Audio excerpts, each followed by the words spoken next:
Hello friends, welcome to my channel zig zag technical.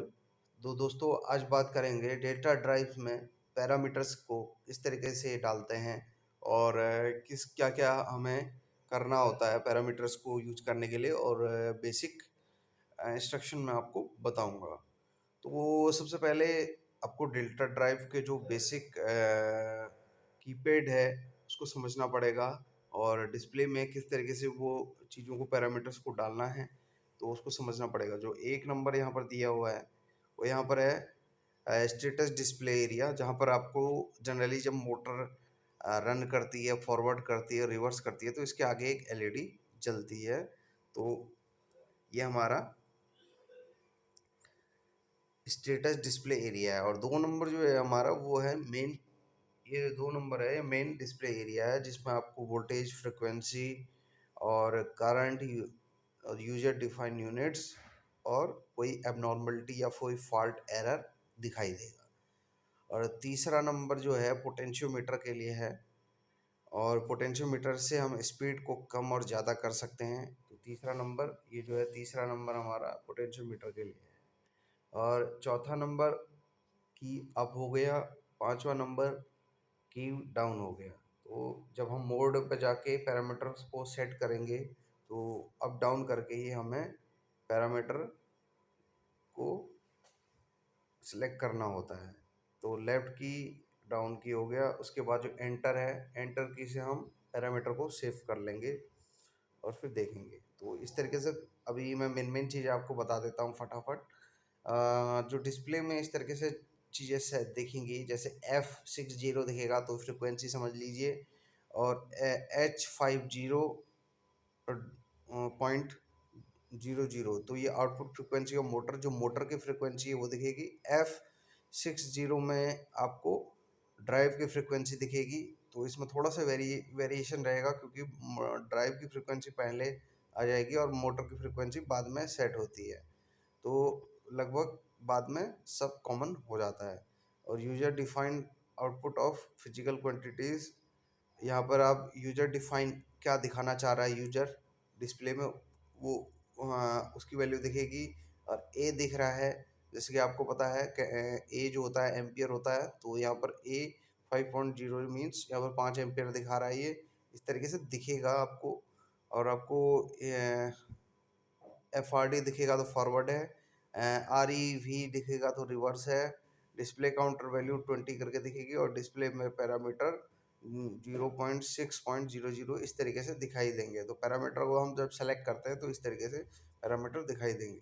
तो display parameter value 10 दिखेगी। जैसे external कोई fault आ गया, डिस्प्ले एक्सटर्नल फॉल्ट आ गया, ई एफ दिखेगा। और जब पैरामीटर को डाल देंगे तो यहाँ पर हमारा जो एंड हो जाएगा, जब पूरा पैरामीटर पड़ जाएंगे तो एंड एंड हो जाएगा। तो इस तरीके से एंड आ जाएगा। ई आर आर आएगा तो मीन्स हमने कहीं पर पैरामीटर गलत डाल दिया है, जो ड्राइव एक्सेप्ट नहीं कर रही है।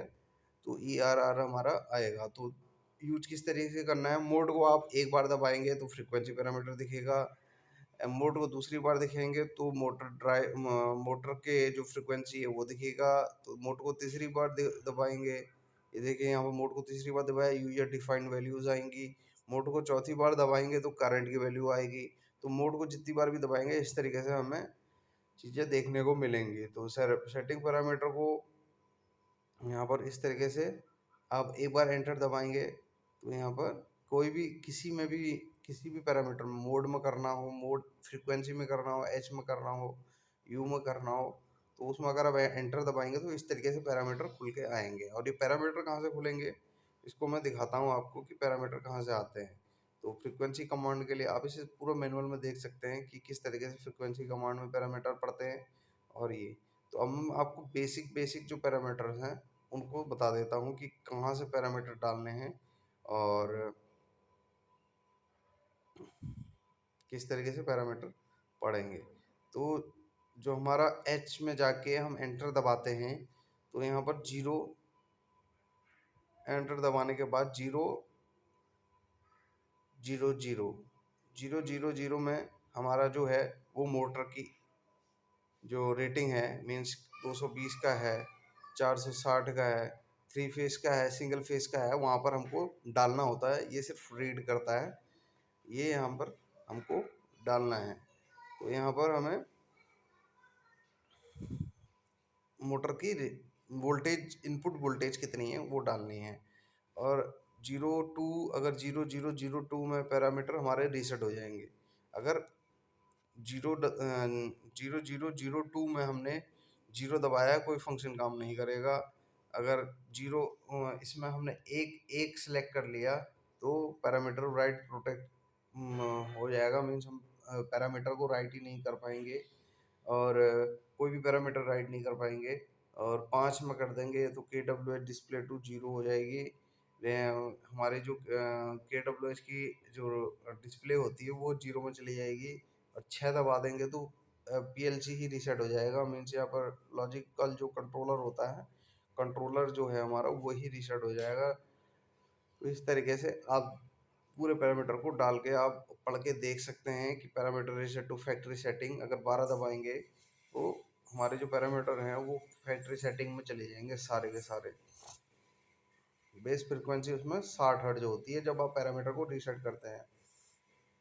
और 0 3 में स्टार्टअप डिस्प्ले सिलेक्शन, आपको क्या चाहिए, फ्रीक्वेंसी कमांड चाहिए, आउटपुट फ्रीक्वेंसी चाहिए। अगर आप 0 3 में 0 0 0 0 3 में सेलेक्ट एंटर करके फिर आप 0 दबाते हैं तो फ्रीक्वेंसी कमांड दिखेगा। और एक दबाएंगे तो जो डिस्प्ले में है वो आउटपुट फ्रीक्वेंसी दिखेगी जो एच में दिखती है। और यू 2 दबाएंगे तो मल्टी फंक्शन डिस्प्ले दिखेगा। और 3 दबाएंगे तो हमारी जो है ड्राइव में जब चलती है मोटर, जब हमारा सिस्टम पूरा चल रहा होगा तो आउटपुट करंट दिखाएगा। तो इस तरीके से अब मैं आपको बेसिक बेसिक पैरामीटर्स को दिखा देता हूँ कि किस तरीके से हमारा, ये तो आप नॉर्मल आप डिफ़ॉल्ट सेटिंग्स में ही देख के बता सकते हैं कि क्या क्या हमारा रहेगा। अब यहाँ पर है हमारा source of master frequency command. यहाँ पर 0 2 0 में जाएंगे तो आप देख सकते हैं कि अगर मास्टर फ्रीक्वेंसी हमको 0 से देनी है, मतलब 0 दबाएंगे तो कीपैड से ही मास्टर फ्रीक्वेंसी हम दे पाएंगे। जो कीपैड है अप डाउन की, उसको दबा के फ्रीक्वेंसी को कम और ज़्यादा कर सकते हैं। एक दबाएंगे तो RS 485 इनपुट से दे सकते हैं। जो 485 जो हमारा PC के साथ जुड़ी रहती है उससे हम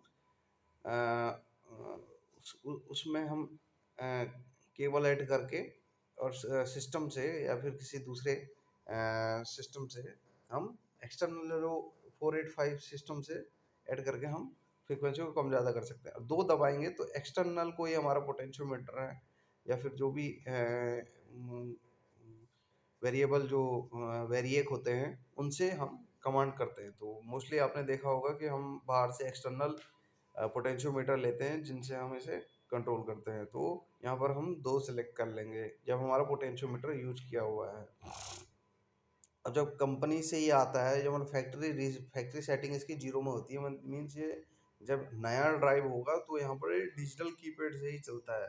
तो 0 सिलेक्टेड होता है और कीपैड से ही हमारा अप और डाउन करके मास्टर फ्रीक्वेंसी सेट होती है। तो इस तरीके से यहाँ पर आप कर सकते हैं। अब बाद में मैं आपको कुछ कुछ बेसिक वो बता देता हूँ कि जैसे हमारा ये है मैक्स ऑपरेशन फ्रीक्वेंसी। फ्रीक्वेंसी आपको मैक्सिमम कितनी लेनी है, 50 से 60 है हमारा मोटर, जो मोटर जिस हिसाब से डिजाइन है उस हिसाब से ही आप फ्रीक्वेंसी को लीजिएगा। जैसे 50 हर्ट्ज पे है तो भी ठीक, 60 हर्ट्ज पे है तो भी ठीक।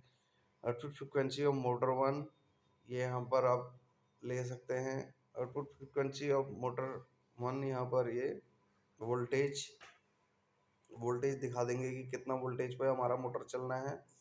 तो इस तरीके से आप सारी वैल्यूज़ को, आउटपुट वोल्टेज, आउटपुट फ्रीक्वेंसी कितना है उसे आप सेट कर सकते हैं। अब ये है मेन पैरामीटर, जैसे एक्सेलरेशन और डी एक्सेलरेशन। ये देखिए 0 1 12 पर आप जाएंगे तो एक्सेलरेशन टाइम आएगा। तो एक्सेलरेशन टाइम को आपको डालना है कि कितने सेकेंड्स के बाद ये एक्चुअल जो अपनी फ्रिक्वेंसी है उतने पर आएगा, जो जितनी हमने आउटपुट फ्रिक्वेंसी डाली है। तो ये हमारा जैसे किसी भी मोटर को हम स्टार्ट करते हैं तो वो हल्का सा स्लो होती है, और उसके बाद वो एक्चुअल स्पीड में आती है। तो ये वो टाइम है कितने टाइम बाद वो एक्चुअल स्पीड में आएगी। जैसे हमने किसी ड्राइव से कमांड दिया है कि ये मोटर हमारी 50 हर्ट्ज पे चलेगी, मीन्स जो हमारा आउटपुट फ्रिक्वेंसी है वो 50 हर्ट्ज है। तो एक्सेलरेशन टाइम से हमें ये उसमें एक सेटिंग करनी है कि ये 10 सेकंड, अगर हम इसमें 10 सेकंड डालते हैं तो 10 सेकंड बाद वो 50 हर्ट्ज पे चलेगी। तो इसी तरीके से वो एकदम स्पीड अप ना होके हल्के से स्पीड अप होगी और 10 सेकंड बाद वो एक्चुअल फ्रिक्वेंसी पे चलेगी। और डी एक्सेलरेशन टाइम है वो हमारा, डी एक्सेलरेशन की बात करें तो वो हमारा हो गया कि आपने स्टॉप किया ड्राइव को, लेकिन वो एकदम स्टॉप नहीं होगी। आपने जनरली देखा होगा जो लिफ्ट वगैरह रहती है जहाँ पर रुकना होता है उससे पहले ही क्या होता है कि वो आराम से स्लो डाउन हो जाती है। तो उसी तरीके से मोटर भी स्लो डाउन हो जाती है और जहाँ पर स्टॉप की कमांड आती है वहाँ पर से कुछ टाइम लेती है। तो इसी तरीके से यहाँ पर भी है कि डी एक्सेलरेशन टाइम कितने टाइम बाद वो फ्रीक्वेंसी जीरो होगी। तो आपको यहाँ पर कमांड डालनी है कि कितने टाइम बाद हमारी मोटर की जो फ्रिक्वेंसी है वो जीरो होगी। तो इसी तरीके से एक्सेलरेशन डी एक्सेलरेशन इसका मेन एक फंक्शन होता है। और जॉग फ्रिक्वेंसी हमें डालनी है। जैसे अगर हम कभी जॉग में चलाते हैं कीपैड के थ्रू हम लोग चलाते हैं जॉग में डाल के ट्रायल बेसिस पे, तो वहाँ पर हमें देखना है कि कितना डालना है। जैसे यहाँ पर फैक्ट्री सेटिंग तो इसकी 6 है, मीन्स छः की फ्रिक्वेंसी में जॉग फ्रिक्वेंसी हमेशा कम होनी चाहिए क्योंकि आप ट्रायल ले रहे होते हैं या फिर मैनुअल में चला रहे होते हैं। तो इसको बहुत कम रखें, 6 है तो 10 रख सकते हैं, 15 रख सकते हैं, इससे ज़्यादा रखने की ज़रूरत नहीं है क्योंकि जॉब फ्रिक्वेंसी में आप चीज़ों को ट्रायल करते हैं और चीज़ें सेट नहीं होती हैं तो कुछ भी नुकसान हो सकता है। तो जॉब फ्रिक्वेंसी हमारी ये हो गई। ये 1 4 एक्सेलरेशन डी एक्सेलरेशन फ्रिक्वेंसी है। यहाँ पर एक्सेलरेशन और डी एक्सेलरेशन को हम डालेंगे और जिससे हमने जो मल्टी फंक्शन जो मल्टी स्पीड फंक्शन है उसमें फ्रिक्वेंसी सेट होती है। तो इस तरीके से हम लोग बेसिकली वैल्यूज़ को पैरामीटर्स को यूज करते हैं। और उसके बाद आया हमारा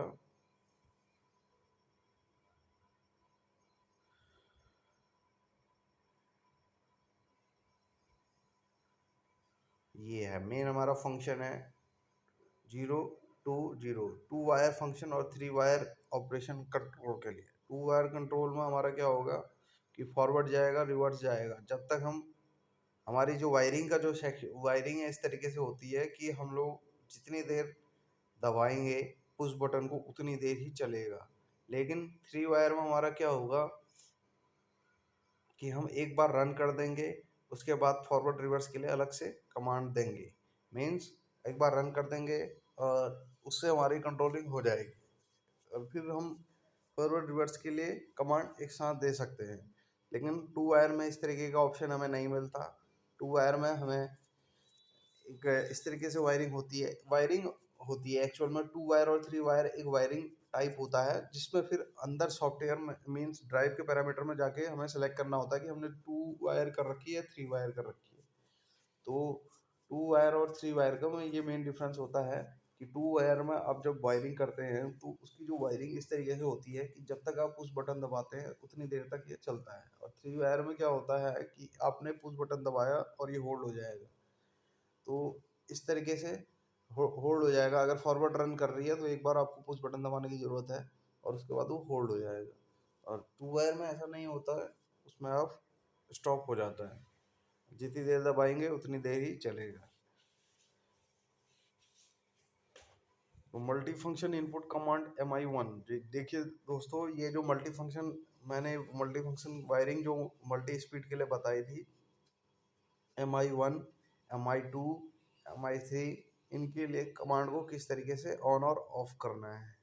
जैसे यहाँ पर 01 में है, जीरो अगर आप जितने भी पैरामीटर हैं 02 01 में एंटर करेंगे तो अगर आप जीरो में डालेंगे उस पर तो ये काम नहीं करेगा। आप 1 डालेंगे तो मल्टी स्टेज स्पीड कमांड चली जाएगी और पोजीशन 1 के लिए। और अब 2 दबाएंगे, 2 प्रेस करके एंटर करेंगे तो यहाँ पर मल्टी स्पीड कमांड 2 के लिए चली जाएगी। तो इसी तरीके से आप अलग अलग कमांड किसी भी मल्टी फंक्शन इनपुट के लिए दे सकते हैं। तो मल्टी फंक्शन जो रहे इनपुट रहेंगे उनको आप इस तरीके से प्रोग्राम कर सकते हैं, सेट कर सकते हैं। तो इसी तरीके से जो MI7 तक हमारा रहता है, यहाँ पर आप देख सकते हैं। यहाँ पर आप मल्टी फंक्शन इनपुट में जाएंगे और उसके बाद आप नीचे को सिलेक्ट कर सकते हैं।